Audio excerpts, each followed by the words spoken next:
Are you 3 months old?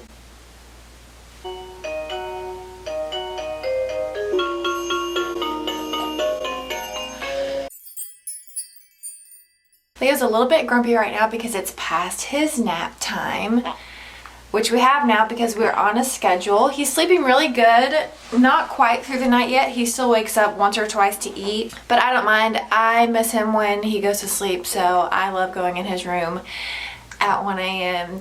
to spend an hour with him. Honestly, I'm not being sarcastic, I really do love that. The past month with Leo has been by far the best month we've had with him. Probably the best month of my life. He is such a blast and he's so much fun. He is my best friend. Parker and I love to hang out with him. He's like the coolest kid ever. We can always make him smile, and he hasn't laughed yet, but I cannot wait for that. I'm living to make him laugh. Parker and I are like kind of in a competition who's gonna make him laugh the most. Obviously it's gonna be me, so that's gonna be really fun. As far as his height and weight goes, shocker, I am not sure. Based on where he has been, I assume he's somewhere between 16 and 17 pounds, which is massive for a 3-month-old. He's in 3 to 6 month clothes. 3 to 6 month onesies are getting a little bit snug on him too, so we're probably going to be in the 9 months pretty soon. It's going by so fast, you guys, and I have so many cute outfits that he's never going to be able to wear because he was too chunky. But look at this outfit he has on right now. It's really cute. You want to show off? You crawl, I ball. And you know why it says you crawl? Because this is a 9-month onesie. Because most 9-month-olds can crawl, but my 3-month-old obviously can't. So it doesn't make a lot of sense for him to wear it because he can't crawl, but it's still cute. He also had his first round of vaccinations, which broke my heart. He did really, really well. I forgot which ones he got, and we got him on a little bit of a delayed schedule. He did great. He cried like while he was getting them, and then as soon as I picked him up after, he stopped crying. I, however, cried for like 20 minutes after that, and he was like smiling. Parker was holding him and putting him in his car seat when we were leaving, and he was like smiling and looking at Parker and happy, and I was like, I could not get a grip. I was sobbing. So sad to see your baby be in pain. What? You want to cuddle with a blanket? There you go. Seeing your baby in pain is the absolute worst thing that I can imagine. It made me nervous for when he grows up and like hurts himself more, or God forbid, if he gets his heart broken. Like, what do you do if you're a mom and your kid gets their heart broken? Is that the worst thing in the world? Because I can't imagine.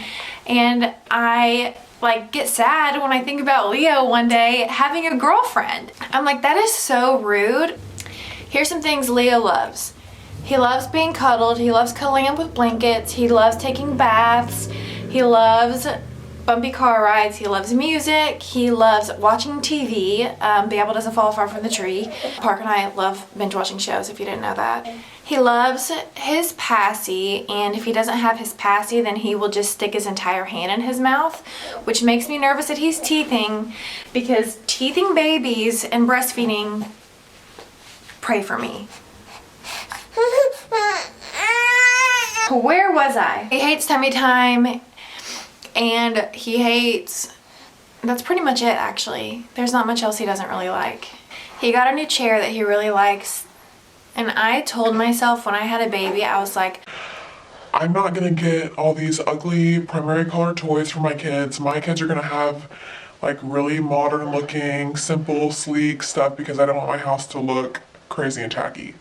well, I have a surprise for you if you think that. They don't make cute baby toys that aren't $5,000. Everything is ugly, and also you want your baby to see colors because they like it. So my house has turned into a big fat primary colored carnival basically. We got this new seat that is the ugliest thing I've ever seen. It's like a frog or something, but it's his sit me up, and he loves sitting in it because he can look around and control his head now. I don't really have any more updates about Leo, so now I'll talk about me. So this month was kind of rough for me. There was just a couple things that happened that were not the best. One of them being I developed mastitis, and I currently have it right now. If you don't know what that is, here's the definition. But basically, you just have flu-like symptoms and it hurts to nurse and you're exhausted and have a fever and chills and body aches, and it really sucks. I also got shamed for breastfeeding in public this month. Last week I was at the park with the boys and I was feeding Leo, and I thought, like, a park, that's a safe place, it's parents here, everybody will understand. And a lady walked past me with her daughter and I will never forget it. She said, "Couldn't you have done that at home? People's kids don't need to see that."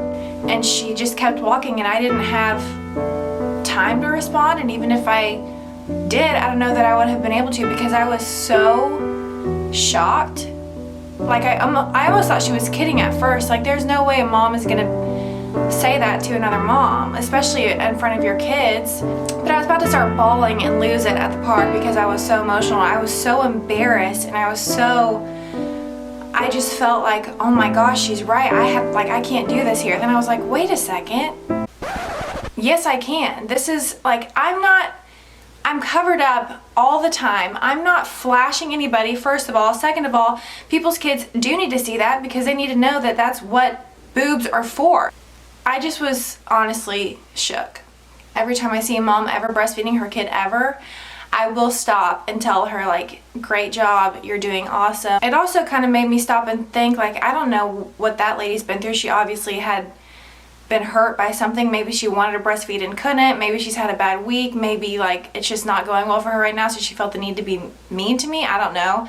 But you can't ever really assume anything about anybody's life. You never know what somebody's going through, and I learned a lot that day for sure. But I would love to encourage you, if you ever see a breastfeeding mom, just, you don't have to say anything, but don't look disgusted, and maybe don't, like, stare at her and smile, but at least just, like, act like it's normal and fine, because it is normal and fine, and it's natural, and it's what God intended. So those are my thoughts on that. Since we've talked about my C-section, I haven't really updated on the recovery. And I think the last time I talked about my C-section, I was a month postpartum and I had not been cleared to work out yet. I have now, and I've been back to the gym. I had no idea how much strength I was gonna lose, not even being pregnant, because being pregnant, I was working out up until like the day before I had him, and I was strong throughout my pregnancy. I was still lifting weights, and then the 6 weeks I had to take off after he was born, like, zapped it all away, and I am so embarrassingly weak now. It's like I feel like I'm starting all over again. I also have noticed when I do exercises that involve my lower core, I do get sore where my incision is, which is kind of a bummer, and I don't know if that's going to go away in time or if that's just something that I'm going to have to deal with now, which if it is, that's fine. When they do a C-section, they have to cut like 7 layers or something through your body to get to the baby. So they cut through your skin, they cut through your abs, they cut through your uterus and all this stuff, and so my abs have been sewn back together. So when you engage those muscles, it doesn't feel very good. For now, I'm just kind of taking it easy and doing what I can, and I'm not really expecting to get back to where I was. For now, I have a 3-month-old baby, so I can only get to the gym like a couple times a week anyways. I go for my mental health, and endorphins are my drug of choice. So Leo fell asleep, so I'm gonna put him down and I will show you my C-section scar. It's still pretty red, so they told me that it was gonna be white eventually, but it looks like somebody just drew like a red line with a marker on my stomach. So let me put him down and I'll show you.